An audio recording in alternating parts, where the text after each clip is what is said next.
Bonjour à toutes et à tous et bienvenue dans votre nouveau rendez-vous quotidien Smart Éducation, un magazine dédié à la formation, aux nouveaux métiers, aux nouvelles pédagogies.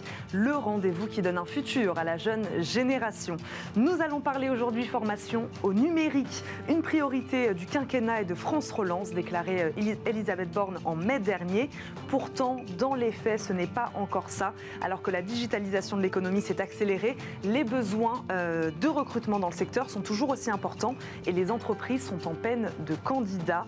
Deux experts nous accompagnent aujourd'hui. Frédéric Sitterlet, DG d'Ethic, directeur général d'Ethic. Bonjour. Bonjour. Merci beaucoup d'être avec nous. Samia Gozlan nous accompagne également. Elle est directrice de la Grande École du Numérique. Bonjour. Bonjour. Bienvenue sur le plateau de Smart Éducation. Samia Gozlan, formation au numérique, est-ce qu'on s'y prend un peu tard ? Non. Non ? Non, on ne s'y prend pas tard. Si je prends l'expérience de la Grande École du Numérique, il y a eu une vraie prise de conscience que le numérique et la digitalisation de l'économie fait qu'on a des besoins de plus en plus importants de personnes compétentes dans ce domaine-là. Et dès 2015, il y a eu un grand plan pour justement former le maximum de personnes qui ne sont pas forcément celles qui se projettent dans ce numérique. Et donc, pourquoi ? Parce qu'il y avait des gens auxquels on ne penserait pas quand on parle numérique. On ne penserait pas au numérique. On pense au numérique, on pense école d'ingénieurs, on pense université avec les IUT, les DUT. Et avec la Grande École du Numérique, on savait qu'il y avait un besoin de compétences numériques. Ces besoins, ce n'est pas forcément des bacs plus 5 et qu'on pourrait former par l'intermédiaire de formations courtes, professionnalisantes, qualitatives, des personnes qui ne sont pas forcément celles à qui le numérique semblait être destiné. Des personnes avec bac ou sans bac, des personnes qui ont commencé des années d'université qui ne les ont pas finies. Et c'est dans cette logique-là que le dispositif Grande École du Numérique s'est déployé. Former des personnes peu pas qualifiées en recherche d'emploi, former les femmes qui sont sous-représentées dans le secteur numérique et former des personnes qui résident dans les quartiers prioritaires de la politique de la ville, qui ne se projettent pas dans ce numérique-là. Ou peut-être des personnes qui sont peut-être un peu plus âgées aussi également, qu'on n'imaginerait pas dans les métiers du numérique. Tout à fait. Former des personnes qui sont en reconversion, des personnes qui font que les formations qu'elles ont eues, les technologies qu'elles ont apprises, ne sont plus celles qui sont celles dont les entreprises utilisent ou ont besoin. Parce que ça va vite. Parce que ça va vite, ça évolue. Et donc, c'était vraiment... de toute façon, en 2015, il y avait un rapport de France Stratégie qui disait 50 000 postes non pourvus en 2015, avec une projection en 2022, c'est-à-dire demain, de 200 000 postes non pourvus. On y est, rapport après rapport. On a une vraie pénurie de compétences numériques et en même temps, on a une digitalisation accélérée de toutes les entreprises, quel que soit le secteur, marchand, non marchand, grandes entreprises, PME, industrie, tout le monde s'y met. Et donc, on a besoin de gens compétents pour accompagner cette digitalisation de l'économie. Frédéric Sitterlet, j'aimerais vous poser la question de qu'est-ce qu'on met derrière ce mot formation au numérique, parce que ça veut dire beaucoup de choses, ça veut tout et rien dire, il y a beaucoup de métiers qui se cachent derrière ça. Juste d'abord, un mot, poser la même question. Est-ce que, selon vous, non, on n'a pas de retard, non, on n'est pas en retard sur la formation au numérique? Votre avis là-dessus? Et puis ensuite, voilà, nous expliquer qu'est-ce qu'on met derrière cette formation au numérique. Alors, s'il n'y a pas de retard, on peut peut-être au moins constater une accélération assez phénoménale des besoins des entreprises en termes de recrutement dans les métiers du numérique.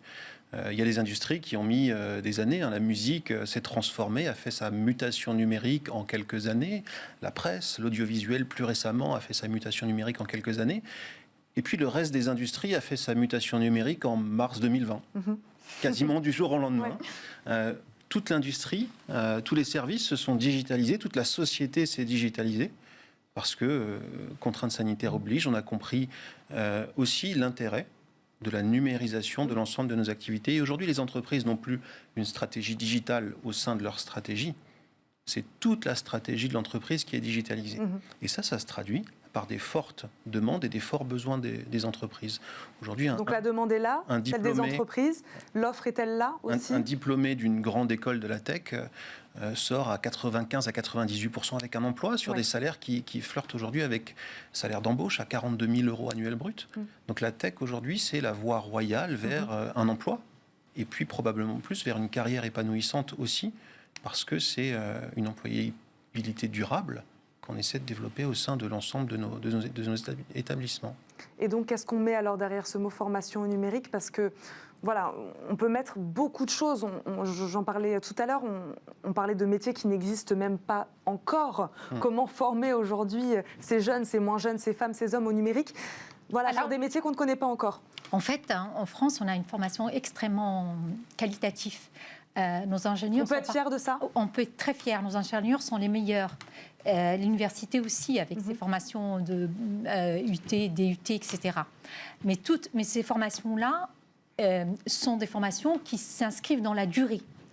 Les programmes sont faits, sont audités, sont visés par le ministère de l'Enseignement supérieur. Donc, ce qui fait que, au regard de l'évolution des technologies, des langages, des frameworks, et aussi des besoins de compétences des entreprises qui ont besoin bien sûr des ingénieurs, mais qui ont besoin aussi peut-être de développeurs avec des langages spécifiques qui émergent. Et donc, de ce fait, notre système d'enseignement supérieur, là spécifiquement, a besoin de temps pour évoluer. Et donc, c'est pour ça que des formations de coding school ont émergé dès 2015, même, en France, même avant 2015. 2013, c'est de 42, l'école 42. Oui. Aux États-Unis, c'est avant, peut-être 3, 4, 5 ans, voire avec Tech Hire, le programme de Barack Obama. Donc, tous ces coding schools sont venus pour répondre d'une manière urgente, efficace, et on va dire dans une logique de former des compétences actionnables tout de suite, de former des gens avec des langages, des frameworks qui sont ceux utilisés par les entreprises. Et c'est pour ça qu'elles ont connu ce succès. Mais il fallait amorcer la pompe parce que, à la fois, le système d'enseignement supérieur étant ce qu'il est, a besoin de temps pour évoluer, mais il évolue. Et en même temps, les organismes de formation professionnelle, c'était pareil, c'était des organismes de formation professionnelle qui avaient qui étaient installés, qui avaient pignon sur rue, qui formaient plutôt des salariés en reconversion, qui formaient peu les personnes en demandeurs d'emploi, ou en tout cas quand ils les formaient c'était compliqué, il fallait répondre à des marchés publics de Pôle emploi. Donc tout ça c'était extrêmement compliqué. Donc moi ce que je note c'est que depuis 2015 il y a effectivement une accélération, donc je rejoins tout à fait Frédéric sur ça, et que cette accélération elle a été bénéfique pour tout l'écosystème de la formation professionnelle. Et l'offre de formation s'est enrichie. Elle est plutôt qualitative, puisque les personnes formées trouvent un emploi pérenne, sont reconnues par les entreprises comme étant compétentes, et donc tout ça va dans le bon sens. Et en tout cas, pour la Grande École du Numérique, nous, on a fait notre part, puisqu'on a structuré un réseau de formation numérique inclusif. On a vu l'offre de formation se diversifier. On a vu l'offre de formation aller au plus près des besoins des entreprises. Les organismes de formation travaillent avec les entreprises pour mettre en place, designer les parcours de formation, font intervenir les entreprises dans leur formation. Et puis, on voit les apprenants en stage dans les formations pour après les aider à être recrutés. Frédéric Sitterlé, on ne forme plus de la même manière. Aujourd'hui, on va peut-être en effet vers des formations plus personnalisées, plus courtes, plus opérationnelles. Ça, c'est important pour s'adapter à un marché qui va en effet très vite. Le modèle éducatif a effectivement complètement changé. Et l'enjeu, c'est pour chaque jeune de trouver la formation et les modalités de formation qui correspondent à son projet professionnel. On constate une accélération de l'innovation. Et les compétences qui sont nécessaires aujourd'hui seront peut-être des compétences obsolètes demain.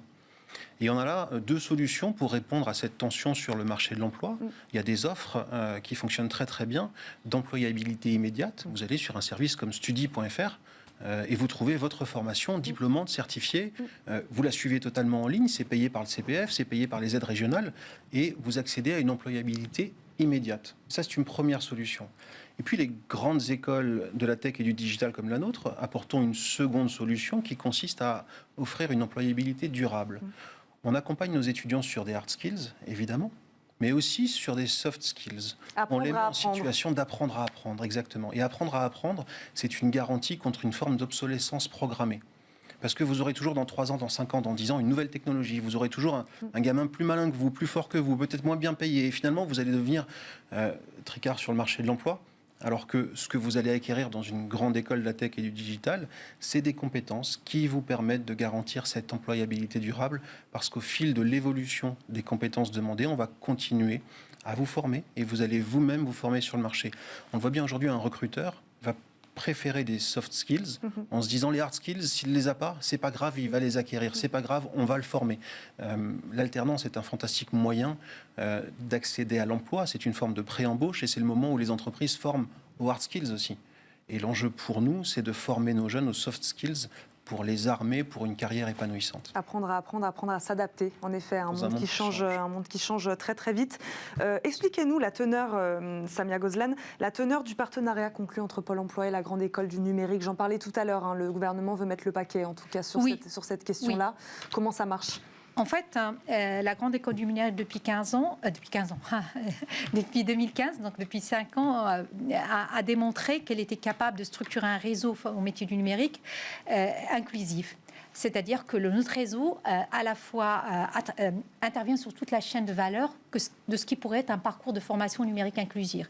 Il intervient de ce qu'on appelle le sourcing, c'est-à-dire le recrutement d'apprenants avec un public particulier que nous visons, les personnes peu pas qualifiées, les femmes, les personnes résidant dans les quartiers prioritaires de la politique de la ville. Donc il va les chercher avec Pôle emploi, avant même qu'il y ait ce partenariat, il va les chercher avec les missions locales, les associations de quartier. Et puis toute la formation, la montée de compétences hard skills, c'est-à-dire formés à des métiers en tension, des métiers émergents, des métiers dont on est assuré qu'il y a un emploi à la clé, formés par des approches innovantes, contextualisées, engagées, adaptées, apprendre à apprendre, créativité, curiosité, tout ce que vous avez évoqué vous-même, Frédéric, par le fait que dans ce domaine-là, il faut être un apprenant perpétuel, et puis accompagner socio-professionnellement pour monter en soft skills et faire en sorte de garder la motivation. Par exemple, si on prend des personnes qui sont loin de l'emploi, de la formation, qui sont un peu décrocheurs, entre guillemets, il ne faut pas qu'ils décrochent de cette formation. Donc, il faut maintenir leur motivation, les aider. Et puis, les aider, le quatrième point, les aider à s'insérer socio-professionnellement, les préparer aux entretiens, leur trouver un stage, les faire travailler sur des cas d'entreprise pour qu'ils rencontrent des futurs recruteurs. Et avec Pôle emploi, c'est un grand marché public qui est lancé par Pôle emploi dans le cadre du plan d'investissement dans les compétences. Et nous vient en appui technique et en expertise au regard de ce qui a été fait depuis 5 ans pour que les formations achetées qui vont être sélectionnées actuellement par Pôle emploi soient vraiment des formations inclusives, à chercher vraiment ce public que nous voulons, qui est vraiment un public formidable, qui réussit. Nous, on a 75% de taux de sortie positif et faire en sorte que ce plan qui vise à former 10 000 personnes en 2 ans, donc d'ici 2022, fin 2022, forme vraiment notre public. Frédéric Sitterley, il nous reste 20 secondes. J'aimerais aussi vous entendre sur ces profils-là différents. On parle de formation numérique. On a aussi envie de savoir que ce ne sont pas que des jeunes ingénieurs, que ce ne sont pas que des jeunes entre 20 et 30 ans, que ce sont aussi d'autres profils. La formation numérique concerne tout le monde, parce qu'il y a beaucoup de métiers à pourvoir. La mission d'une école, c'est de révéler le potentiel de chacun. Ouais. C'est, alors que tout est disponible tout le temps, partout en ligne, tout le monde peut se former chez soi. La mission d'une école, c'est sur un campus de faire vivre une expérience transformative et de faire prendre conscience à ces jeunes de la transformation qu'ils vivent entre avant et après. Et donc révéler leur potentiel.